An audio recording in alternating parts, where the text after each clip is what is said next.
Assalamualaikum warahmatullahi wabarakatuh. Innal hamdalillah nahmadu wa nasta'inu wa nastaghfiru wa na'udzu billahi min sururi anfusina wa min sayyiati a'malina may yahdihillahu fala mudhillalah wa may yudlil fala hadiyalah. Asyhadu an la ilaha illallah wa asyhadu anna Muhammadan abduhu wa rasuluhu la nabiyya ba'dah.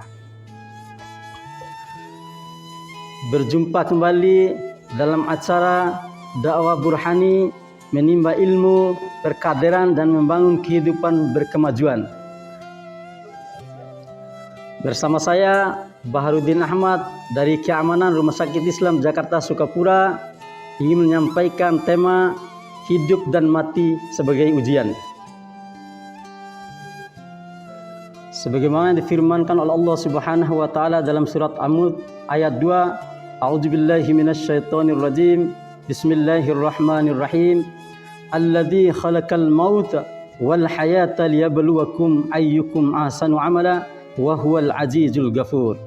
Yang artinya yang menjadikan mati dan hidup supaya dia menguji kamu siapa di antara kamu yang lebih baik amalannya, dan dia maha perkasa lagi maha pengampun.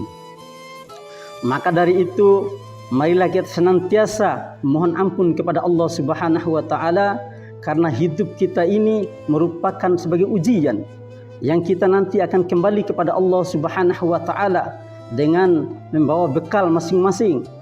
Akan ditanyakan kita kehidupan ini, apa yang senantiasa kita lakukan dalam kehidupan ini sebagai bekal kembali kepada Allah Subhanahu wa taala. Maka dari itu marilah kita perbanyak beristighfar, mohon ampun kepada Allah Subhanahu wa taala. Beristighfar dengan apa? Senantiasa kita masukkan ke dalam hati kita bahwa kita benar-benar ingin mohon ampun kepada Allah Subhanahu wa taala. Astaghfirullahal azim. Aku mohon ampun kepada Allah yang Maha Agung. Maka dilanjutkan lagi dengan apa sambungannya? Innallaha ghafurur rahim. Sesungguhnya Allah itu Maha Pengampun. Maka dari itu jangan takut dengan banyak dosa yang pernah kita lakukan. Karena maha maghfirahnya Allah Subhanahu wa taala, maka semua dosa yang kita lakukan niscaya akan diampun oleh Allah Subhanahu wa taala.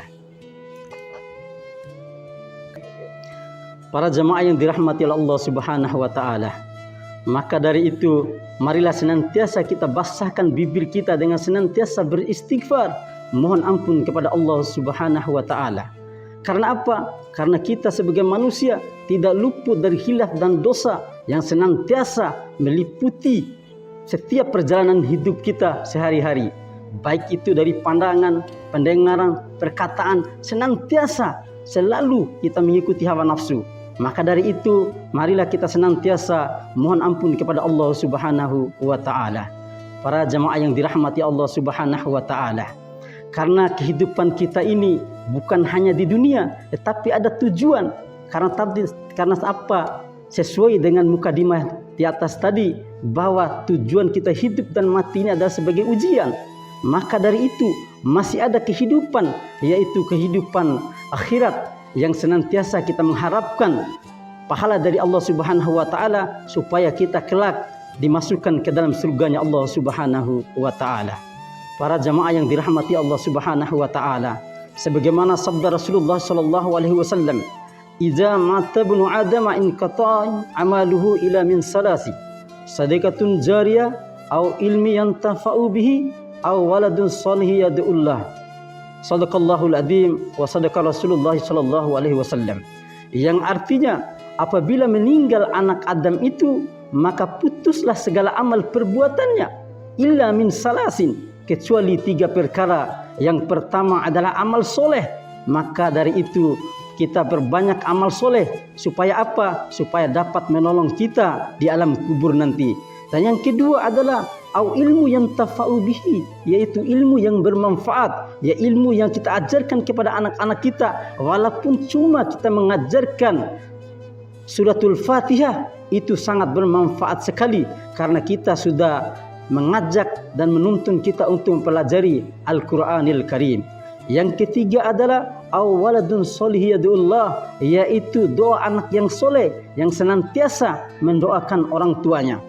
Maka dari itu kita sebagai orang tua selalu mengajarkan anak kita untuk bagaimana menjadi anak yang soleh, yaitu kita didik anak kita dengan didikan agama agar dia tahu mana yang halal dan mana yang haram.